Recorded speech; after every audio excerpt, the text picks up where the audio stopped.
Quest Pro is here. Well, not here exactly, but it's in the wild with an unboxing video. Crazy story. Let's jump in the sound booth and talk about it right now.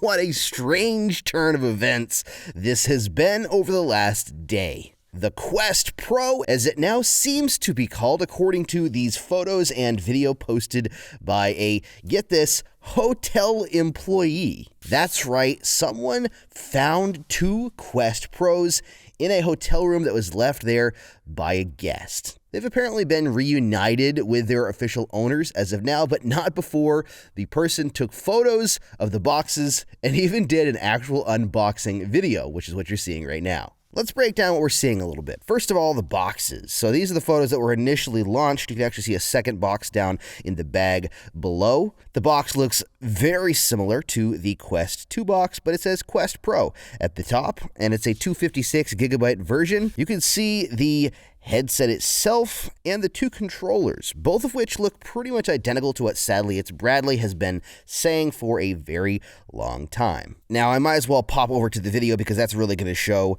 exactly what this sucker looks like. The thing is quite small. Look at the front of this device in comparison to like the Quest 2. It's pretty darn flat, which is awesome. It's actually got a Halo design strap built onto it, it looks like. At least the headpiece on top reminds me of a head strap. The cup on the back looks pretty nice. Got some interesting looking cameras on the front, and if you pause the video right here, it's got a dial, which is either moving the lenses front and back or side to side for IPD, I would guess. Now remember, this does have color pass-through. That's what those cameras in the front are. A much better depth and color pass-through camera system. Now, one thing to note, it's possible that it is not attached currently. Apparently it does. It supposedly comes with a facial interface, but this device does not have one attached. Now, we don't really know anything about what the Quest Pro is or what it's going to include. As of right now, this device without a facial interface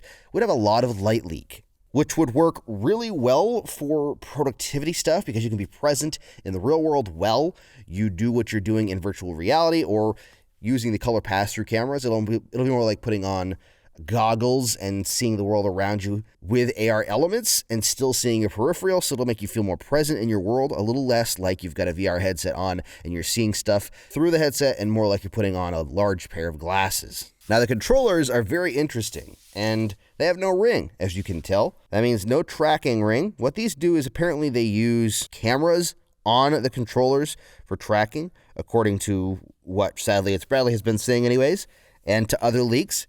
There is actually independent cameras built onto the controllers for tracking, which would be pretty crazy because you can have 6DoF tracking in each controller. And if you look on the side of the controller, it has charging contacts for a charging base station. Now, I still really can't tell anything from a hardware perspective internally what this is going to do, but if you look at the box here, you can actually see the charging station on the back of the box. That's the headset, the controllers, and the charging station. So there you have it. That is the Quest Pro.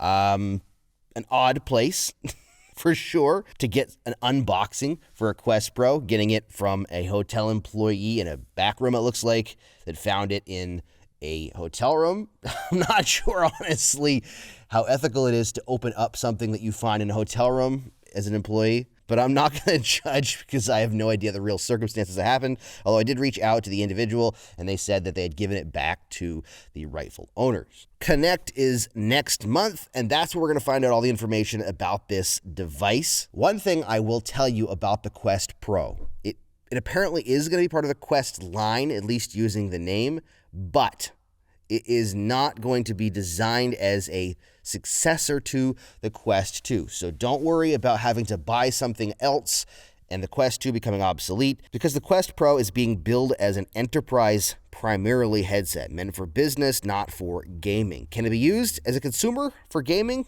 According to Mark Zuckerberg and what Andrew Bosworth has been saying, yes.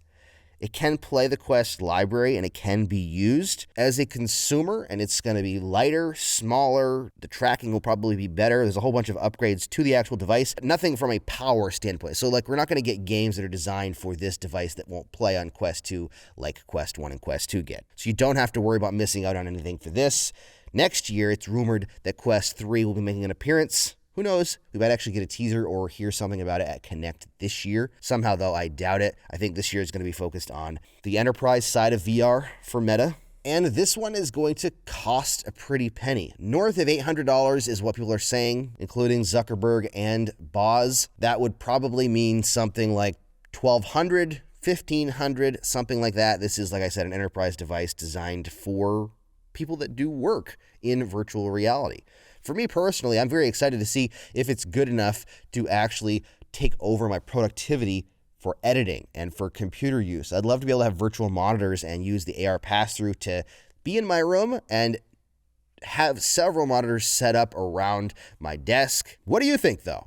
Are you going to grab this expensive headset? And if you are, or if you aren't, what do you think of the design? The front panel definitely looks very unique and interesting with that camera setup. It does look like a pretty thin headset, though. I'm curious to hold it next to a Quest 2 and see exactly how flat it is in comparison. Well, that's all I've got for you for the Quest Pro today. Let me know down below what you're thinking. Are you going to be buying one? Are you going to pass on it? Are you waiting for the Quest 3? Personally, if you're waiting for a gaming headset, wait for Quest 3 or just play Quest 2. They've already said that the Quest 2 is going to stick around for quite a long time, and Quest 3, even if it launches next year, probably won't fully replace it either. But that would be a pretty good life cycle of 3 years and then another year probably or two without it losing out like the Quest 1 has. So don't worry, if you're looking for gaming, Quest 2 is still where it's at. Don't forget to hit that subscribe button if you want to keep up to date on all things VR and Quest Pro and all that good stuff. And you can check out one of my other videos right there on the screen. Thank you so much for watching. Stay safe